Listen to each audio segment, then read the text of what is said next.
Hey folks, welcome back to Save Your Game and Happy New Year, Happy Holidays. I hope you had a good time and got lots of games in over the holiday breaks if you were celebrating. Since we are in a new year, I began to reflect on a past year of gaming and realized that 2 Christmases ago, I got my very first set of mini paints, and I've been painting, trying to learn this particular niche part of the hobby for right at a year.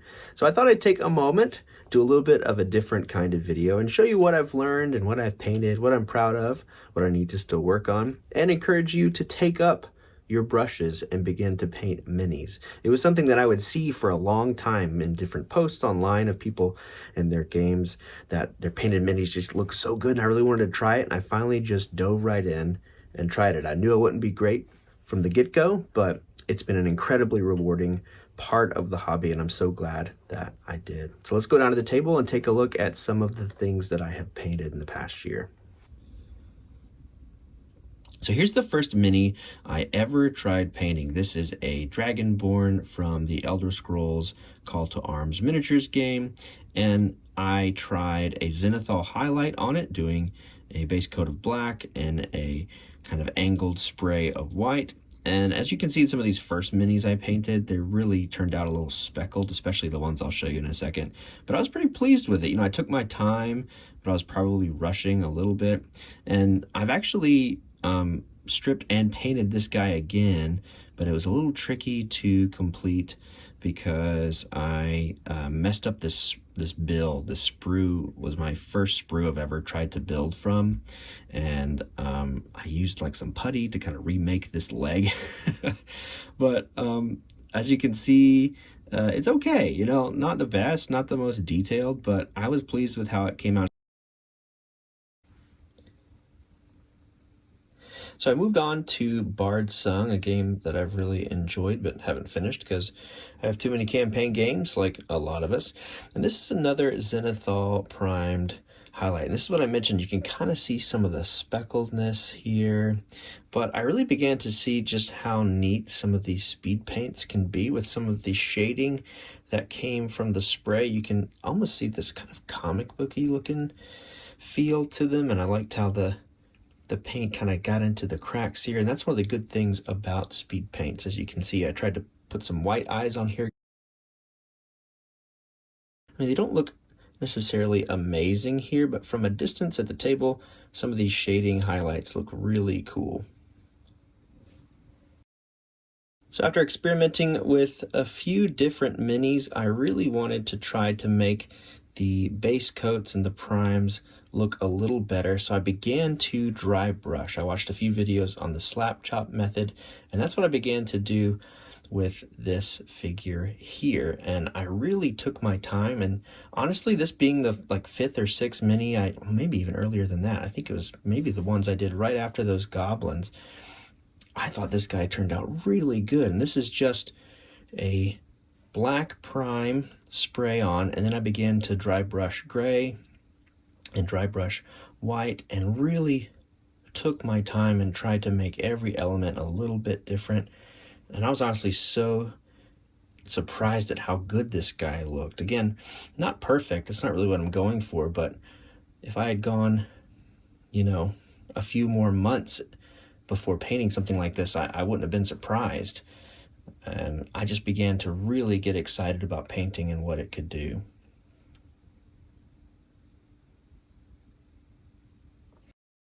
I got a little overconfident with eyes, thinking it was not going to be the most challenging thing about painting.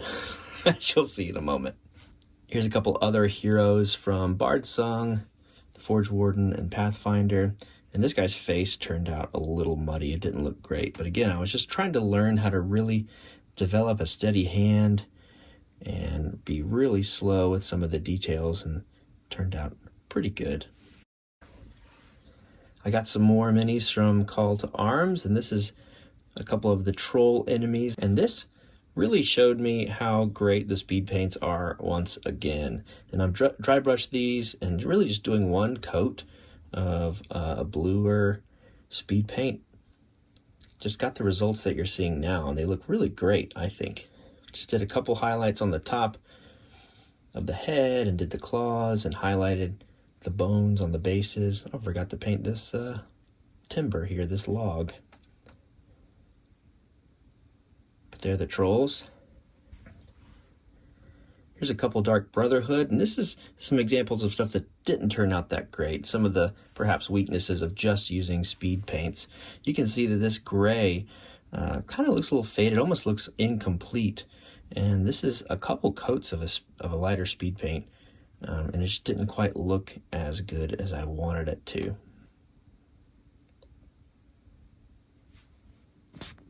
So I've done a lot with Call to Arms, and I've got a few of the different factions, and as you can see, these eyes don't look great, but they're starting to take shape and starting to get a lot of things painted, and ended up looking okay.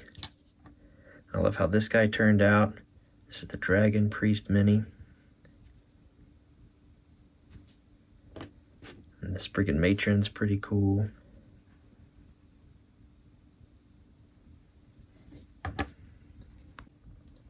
So not long after starting all the Elder Scrolls minis that I had bought, I did this guy, which is the Dragonborn Triumphant.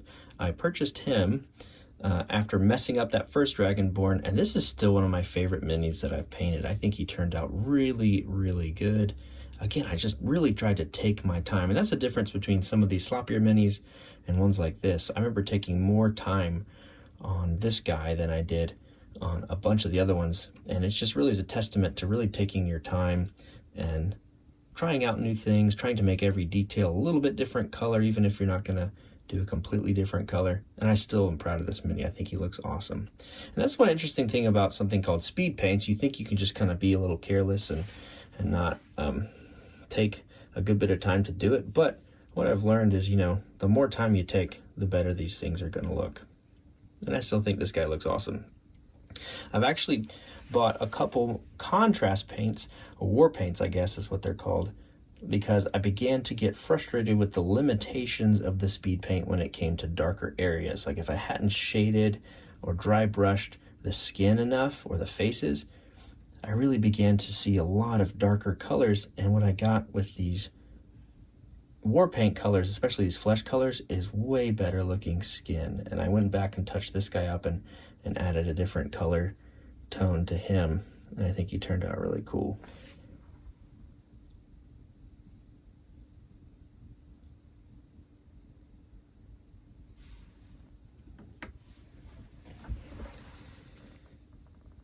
I've also painted a ton of Journeys in Middle-earth, as it's one of my favorite games, and some of these bigger models, it's pretty obvious, but they've just turned out a lot better because there's a lot fewer small details, and I love how Ollie turned out here.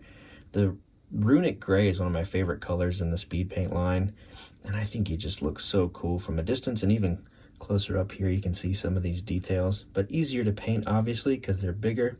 This eye turned out really good. I was proud of that. And he kind of has a scar here, so I was okay with it being less detailed.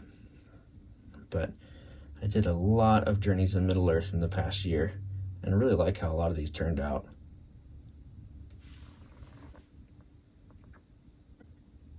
This figure, I think, is a testament to how experimentation in color can actually end up being really cool. I believe I had painted this yellowish first and didn't love it, so I ended up using one of the lighter green colors from the speed paint line and kind of just really lightly washing it, and I think he turned out really cool. And I did this prismatic blue color on the cape and his I guess it's his skirt here technically, and his crown, and I really like the mixture of these. And this was kind of just not really having a plan, just going for it, and that doesn't always work out, but this time I think it ended up being really neat. Here's another kind of lieutenant-like character from Journeys in Middle-earth.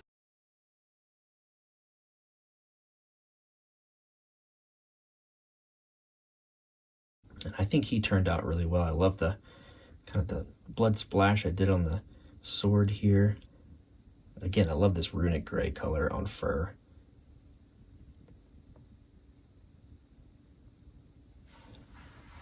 Now here's an example of when color experimentation didn't really go as well as I liked. I'd gotten a little brave, and I really did a lot of different colors on this guy's armor. As you can see, he's got some purple underneath there. I was really just going a little nuts with all these colors. And what I ended up doing, once I finally got brave enough to try some of the metallic speed paints that came out not too long ago, I really just kind of brushed over the top of this armor to make it look a little shinier, and it looks okay, but sometimes color experimentation isn't as cool as you think it's going to be. So that's another lesson learned. I really love how these orcs have turned out from Journeys in Middle-earth. I love the Malignant Green, which is the same green I used on those goblins, but for some reason these models make it look a little better. But I think the armor, which is just the dry brush with some Gravelord Gray and a little bit of Runic Gray on the chains and stuff, just really looks nice. And these were pretty quick to paint, pretty simple. I started doing some batch painting where I was taking all the like models and kind of painting them similarly. I love how these guys turned out. Here's another one of the enemies from Journeys in Middle-earth. Same idea as the last one, but just really proud of how these guys look on the table. And it didn't take too long. Pretty simple, one coat on most things. Here I think I was getting a little tired of just the full gray, so I began to use some more blues for these enemies, give them a tunic, highlighting the edges with the different leather, that kind of thing. I think he looks pretty good too. Now here's another mini that didn't turn out too well, and again, I was probably rushing and not doing my best here, but the eyes are a little blurry, and I've tried to cover the armor up. I believe I did like a green armor. He ended up looking like Master Chief, and I've tried to repair him. Might just need to end up stripping this guy. In some ways, the kind of bigger areas you use a speed paint on can look really cool, and others they can't. Like this is a cape that I don't think turned out that well either, and that's just a limitation to how thin the speed paints can get. And you can see that I didn't cover this area evenly, and it kind of just looks a little splotchy and strange. But I really love how my dwarves have turned out, especially this guy over here. I believe this is Balin or Dwalin. This might be Balin and this is Dwalin. But I love how this guy turned out. I ended up getting a Gundam marker to start doing eyes, which has turned out really well in some instances. This looks really good. I just did a tiny little swath of white paint for the eyeballs, and then a little pupil with the Gundam marker has worked really well. And this is where a cape I think turned out really good. This cape looks great. And again, it's just kind of the unevenness of the speed paint filling in the cracks and stuff. And for some reason this looks better than the other one. But I started highlighting with the metallics I began to get, showing a little more sheen on some of the armors and stuff.